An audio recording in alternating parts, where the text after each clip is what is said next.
Olá, bom dia, boa tarde, boa noite. Não sei qual horário que vocês estão me assistindo. Tudo bem com vocês? Aqui quem fala é o professor Odair, professor de História.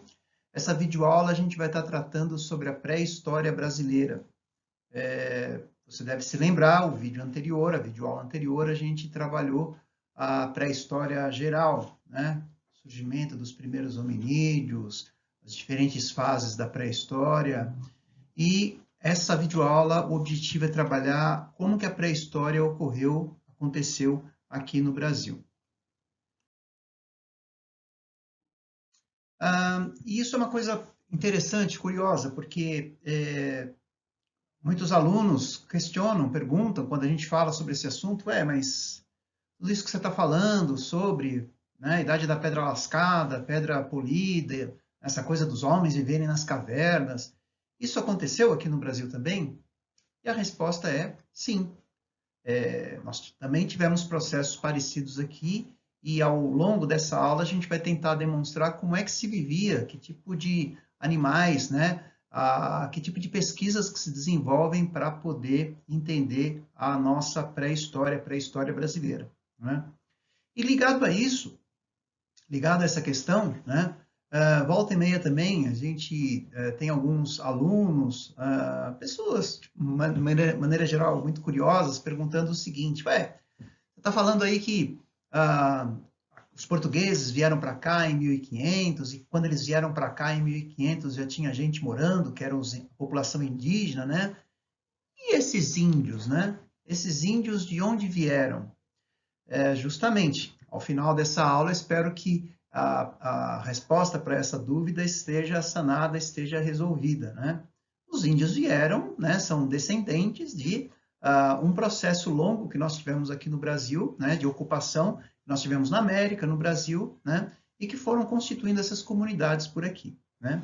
Você vê, inclusive, aqui na imagem, uma coisa muito interessante, né, a diversidade indígena que nós temos no Brasil. Os livros não são muito conclusivos a respeito, mas dizem que quando os portugueses estiveram aqui no Brasil, né, a população indígena era de aproximadamente aí 3 milhões. Tem livro que fala um pouco menos, 1,5 milhão, 2 milhões, tem livro que fala um pouco mais, né? Mas, no geral, esse é um número médio, diríamos assim, 3 milhões de índios viviam aqui no Brasil, né? Hoje, essa população, segundo o censo, né, do IBGE, gira em torno de 800 mil indígenas, ou seja, diminuiu bastante em função da ocupação do homem branco no nosso território. Mas, de qualquer maneira, esses 800 mil indígenas representam aí mais de 300 etnias, ou seja, mais de 300 grupos culturais diferentes, com seus costumes, né, com seus idiomas, né, com seus trajes, com os seus rituais próprios, né? Você vê aqui na imagem, inclusive, as características físicas, né? Os adornos, os enfeites que cada comunidade, cada etnia, né, indígena que usa, inclusive aqui no meio você tem a figura marcante do cacique Raoni, da etnia Chucorramay, que vive na região do Xingu, né, inclusive uma liderança importante aí da comunidade indígena na defesa dos seus direitos. Enfim, importante a gente saber que índio não é tudo a mesma coisa, não. Nós temos uma diversidade cultural indígena enorme, muito grande, né? E como eu falei para vocês, mais de 300 grupos falando aí coisa de 280, 250 línguas diferentes, né? E daí, voltando à pergunta, né? De onde que todo esse povo surgiu? E para que a gente possa entender, né, inicialmente como é que isso aconteceu, os pesquisadores estudiosos do assunto desenvolveram algumas teorias. Que é uma teoria? Uma ideia, de acordo com as evidências científicas pesquisadas, constrói-se, perdão, as teorias, né? E as evidências, até então, construíram algumas teorias importantes de como que a América foi ocupada inicialmente. O que se tem certeza absoluta é que a população aqui da América ela não é autóctone, ou seja, ela surgiu aqui mesmo, o primeiro homem surgiu aqui, como a gente viu lá no outro vídeo, né, na outra videoaula, sabe-se que o berço da humanidade é a África. Então, através de um processo de imigração, sim, contando milhares de anos, né, nesse processo de deslocamento das populações, o ser humano foi se deslocando, né, e ocupando diferentes regiões. A gente vê aqui uma dessas principais teorias, é a teoria asiática, tem esse nome porque o ser humano teria saído da Ásia, e nesse processo de deslocamento, né, eram nômades, viviam atrás de áreas de caça e tudo mais, foram se distanciando e chegando aqui na região que divide a Ásia da América. Aqui você tem a região do Alasca, você tem aqui, né, a região que atualmente é a Rússia, né, e dividindo você tem o Estreito de Bering. Então, esse processo lento, gradual de migrações foi fazendo com que o ser humano saísse da Ásia, atravessasse o Estreito de Bering e também, de maneira lenta, gradual, foi ocupando, pouco a pouco, primeiro a região da América do Norte, América Central e América do Sul, onde está o Brasil. E aí você pode estar se perguntando, mas como é que atravessa, né? O Estreito de Bering é uma faixa de mar extensa, longa, né? Dezenas de milhares dezenas de milhares é exagero, mas dezenas de quilômetros, né, de distância aqui da Rússia até o Alasca. Como é que isso acontece? Acontece que isso teria ocorrido numa época de glaciação. O que é isso? As temperaturas de tempos em tempos da Terra abaixam e aí a gente tem o congelamento de áreas. Então o ser humano teria atravessado, né, porque essa faixa de mar estaria congelada. E uma outra teoria, a teoria chamada Malaio-Polinésia. Tem esse nome porque seres humanos saíram dessa região da Oceania, atravessaram barcos, não dá para você ver direito aqui no mapa, talvez dê se esforçando um pouquinho, você vai ver muitas ilhas aqui. O ser humano, através de embarcações rústicas, foi chegando de ilhas em ilhas até chegar à costa oeste aqui da América do Sul, na região onde atualmente é o Chile, né? E dali povoado América do Sul.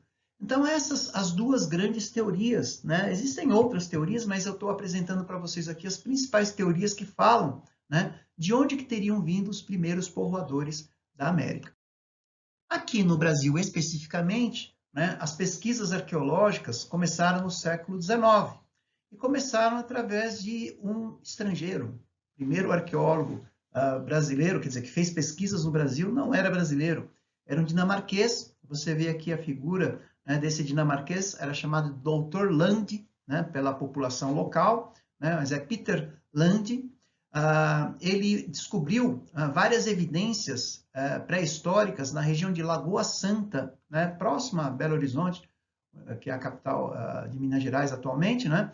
Nessa região de Lagoa Santa, ele encontrou aqui, né, pesquisando mais de 200 cavernas, descobriu fósseis de 115, né, diferentes espécies de animais, né, roedores, felinos, mamíferos, inclusive o famoso tigre dente de sabre, né, encontrou-se na região. Então, Peter Land é considerado o primeiro, né, na época, no século XIX, não chamava-se arqueólogo, era naturalista, mas efetivamente o primeiro pesquisador que desenvolveu estudos, né, arqueológicos no Brasil, e é o primeiro sítio arqueológico, o primeiro local encontrado, né, de evidências, vestígios arqueológicos foi Lagoa Santa, em Minas Gerais.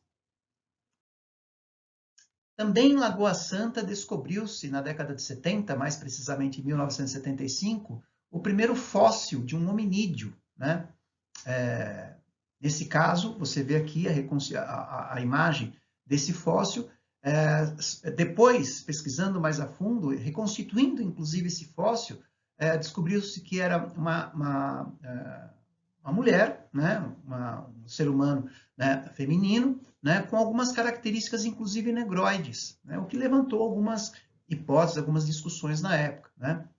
Foi dado a ela o nome de Luzia, né, que inclusive o crânio da Luzia está no Museu Nacional do Rio de Janeiro. Você deve se lembrar, em 2018 teve um imenso incêndio lá, mas felizmente os pesquisadores conseguiram resgatar aí 80% dos fragmentos do crânio, né, que é um achado arqueológico de importância histórica inestimável, né?